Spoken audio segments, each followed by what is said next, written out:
split decision. Out of the blue corner, Colton. 29, 30, 27, 28, 29. With your winner in the blue. I feel good. Yeah, I just took a hard fight against La Tribe. I think the people want me to fight one guy. I believe the tall guy, Amran maybe. I think a lot of people ask me to fight her, so. តើនរណានឹងត្រូវមានឈ្មោះប៉ះជាមួយនឹងប្រុសម៉ៅអេលវ៉ាន់ប៊ូតុននេះបន្ទាប់ជាងឃើញថា3ប្រកួតរបស់អេលវ៉ាន់ប៊ូតុនជាប់គ្នាតែម្ដងប្រកួតឈ្នះកីឡាករគុនខ្មែររបស់យើងលើកទី1មកដល់ទឹកដីកម្ពុជាឈ្នះសោមវិឆ័យនៅសង្វៀន Gainsbourg កាលពីខែ3ខែមីនាកន្លងទៅឆ្នាំ2025ចូលដល់ខែមេសាបាទខែ4នៅសហរដ្ឋអាមេរិករដ្ឋ California បន្តឈ្នះរឿងសុភ័ណ្ឌក្នុងកម្មវិធីគ្រុឌគុនខ្មែរ to USA បន្ទាប់មករំលងបានតែប្រហែលទេមិនទាន់ដល់មួយខែនៅថ្ងៃទី31ខែឧសភាឆ្នាំ2025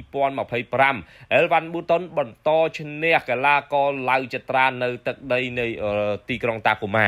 បាទធ្វើឲ្យឈ្នះកីឡាករគុនខ្មែរ3រូបក៏សោបបានខ្សែក្រវ៉ាត់2គ្រឿងបូកជាមួយនឹងខ្លួនឯងមាន6គ្រឿងទៀតទាំងអស់អេលវ៉ាន់ប៊ូតុនសរុបមាន8គ្រឿងហើយនៅក្នុងខ្លួនរបស់គាត់ហើយក៏មានចោទជាសំណួរពីមហាជនអ្នកគាំទ្រគុនខ្មែរបាននិយាយថាតើនរណាបន្ទាប់ដែលត្រូវប៉ះជាមួយនឹងអេលវ៉ាន់ប៊ូតុនមិនបានប៉ុន្មានថោនក៏បានបង្ហោះ poster មួយនេះ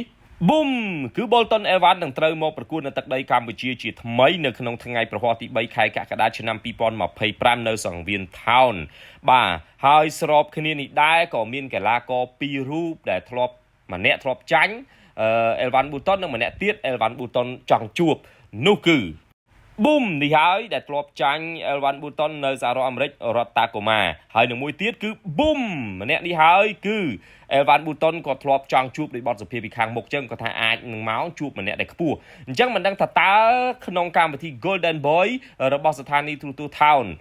រវាងអ្នកដែលធ្លាប់ចាញ់អេលវ៉ាន់ប៊ូតុនរបូតខ្សែក្រវ៉ាត់ទៅតាកូម៉ានិងអ្នកដែលអេលវ៉ាន់ប៊ូតុនចង់ជួបនឹងតើពីរអ្នកនេះនរណានឹងប៉ះជាមួយនឹងប្រុសម៉ៅជនជាតិអាមេរិករូបនេះដែលជាម្ចាស់ខ្សែក្រវ៉ាត់8ខ្សែនៅក្នុងនោះលោកគ្រូម៉ាក់សមឿនបាទក៏គាត់បាននិយាយដែរគាត់ថាក្នុងចិត្តគាត់ណាអត់តន់ចង់ឲ្យអេវ៉ាន់ឬក៏ប៊ូតុននឹងជួបជាមួយនឹងអេអាមរិនទេចង់ឲ្យទៅសងសឹកជាមួយនឹងរឿងសុភ័ណ្ឌសិនសងសឹកជាមួយនឹងឡៅចត្រាសិនឬក៏ប៉ះជាមួយនឹងលន់បញ្ញាសិនទៅចាំប៉ះជាមួយនឹងអេអាមរិនតាមក្រោយប៉ុន្តែនៅក្នុង poster ក្នុងកម្មវិធីតែមួយនេះមានកីឡាករម្នាក់ដែលធ្លាប់ចាញ់ប៊ូតុនគឺឡៅចត្រាតើអាចជាជំនួបសងសឹកកើតឡើងទេឬក៏ប៊ូតុនត្រូវប៉ះជាមួយនឹងអេអាមរិនពីព្រោះអ្នកទាំងពី